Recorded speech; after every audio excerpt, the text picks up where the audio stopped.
Good morning mga kabidang linis, no. Nanangutana sa ko, may nagtanong na ano daw ang purma ng yahong-yahong sa Bisaya sa amin mga kabidang linis o kadinis. Yahong-yahong, ito'y mabisang gamot sa ulcer. Yan po mga kabidang linis. Yan ang yung pero may isa nitong klase, tatlo kasi ito eh. May isang klase dito na wala siyang biyak talaga. Ito may biyak. Pero isa na rin to sa yahong-yahong. Pero yung iba nito, mga kabilang linis, maliliit. Tumutubo ito sa mga malalamig na lugar, sa bandang may maraming tubig.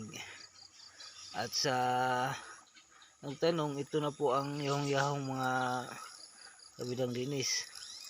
Yan po ay gamot ng ulcer o sinkuan. Kasi yung ulcer mga kabidang linis, ano yan eh, kabag yan at saka acidic sa ating loob ng bituka.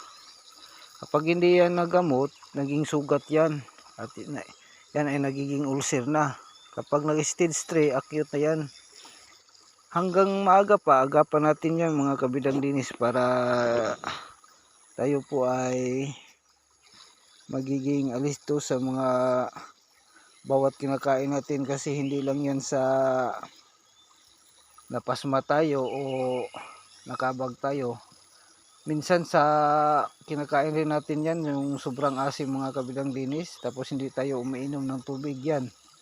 Yan ang nagiging resulta ng mga acidic at nagiging kabag hanggang sa nagiging ulcer. Yan sa mga kabidang linis, ito po ay mabisang gamot sa mga nagtanong sa akin yung yung isang klase nito mga kabidang linis yung walang biyak talaga mga kabidang linis. At saka ito na po mga kabidang linis, at kunting paalala lang po, kapag kumukuha kayo ng halamang gamot, huwag kumukuha ng gabi. Magandang araw po at maraming salamat. Naway pagpalain kayo ng ating may kapal.